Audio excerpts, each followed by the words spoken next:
வான்வழியில் உலக நாடுகளிடமிருந்து பாகிஸ்தான் துண்டிப்பு. வான் பாதுகாப்பு ரேடார்களை இந்தியா அழித்ததால் பாகிஸ்தான் முழுவதும் விமான சேவைகள் முற்றிலும் ரத்து.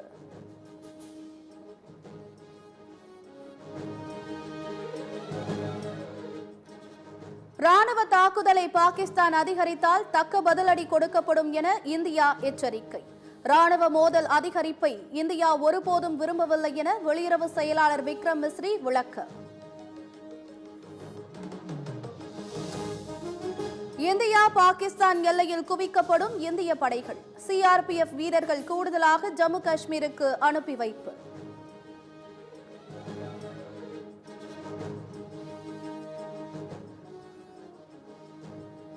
கொல்லப்பட்ட பயங்கரவாதிகளின் இறுதிச் சடங்கில் பாகிஸ்தான் அரசு அதிகாரிகள் பங்கேற்று மரியாதை. உலகளாவிய பயங்கரவாதத்தின் மையம் பாகிஸ்தான் என வெளியுறவு செயலாளர் விக்ரம் மிஸ்ரி குற்றச்சாட்டு.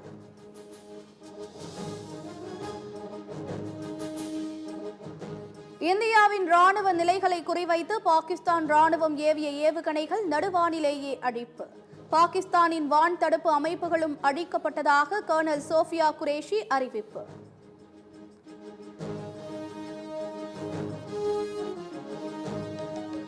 தேச பாதுகாப்பு கருதி ஓடிடி தளங்களில் உள்ள பாகிஸ்தான் படங்கள், வெப் சீரிஸ்களை நீக்க வேண்டும்.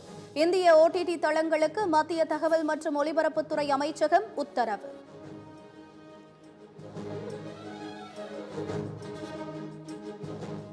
அமைதி பேச்சுவார்த்தை தொடர்பாக சூழலை பொறுத்து முடிவெடுக்கப்படும். நாட்டின் பாதுகாப்புக்காக பதிலடி கொடுக்க வேண்டியது கட்டாயம் என விக்ரம் மிஸ்ரி பேட்டி. பாகிஸ்தான் ஏவிய ஏவுகணைகளை இடைமறித்து அழித்த ரஷ்யா வடிவமைத்த அதிநவீன வான் பாதுகாப்பு கவசம். 400 கிலோமீட்டர் தொலைவில் உள்ள இலக்குகளை இடைமறித்து அழிக்கும் வல்லமை கொண்டது S-400 சுதர்சன சக்ரா வாகனம். இந்தியா பாகிஸ்தான் இடையே போர் பதற்றம் அதிகரித்துள்ள நிலையில் யாருக்கும் ஆதரவு இல்லை. அணிசேரா கொள்கையை கடைபிடிப்பதாக இலங்கை அறிவிப்பு.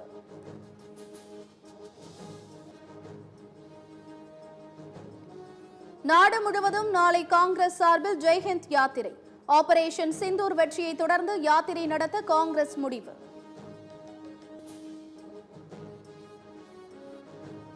திருச்சியில் நடிகர் சிவாஜி கணேசன் சிலையை திறந்து வைத்தார் முதலமைச்சர் மு.க. ஸ்டாலின்.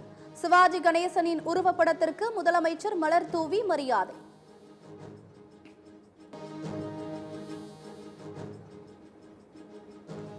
கடலூரில் குடிப்பழக்கம் இல்லாதவர் மீது மது அருந்தி வாகனம் ஓட்டியதாக வழக்கு பதிவு செய்த விவகாரம்.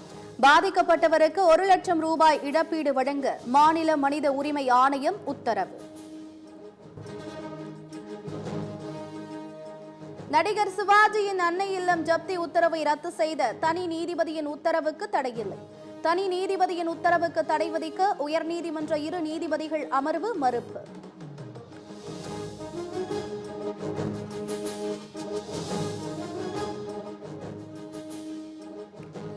தமிழகம், புதுச்சேரியில் வரும் 14ஆம் தேதி வரை மழைக்கு வாய்ப்பிருப்பதாக வானிலை மையம் தகவல்.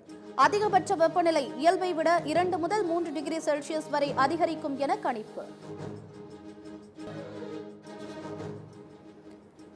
கூடங்குளம் அணுமின் நிலையம், வடசென்னை அனல்மின் நிலையத்தில் நாளை போர்ச்சூழல் ஒத்திகை. தமிழ்நாடு பேரிடர் மேலாண்மை ஆணையம் அறிவிப்பு.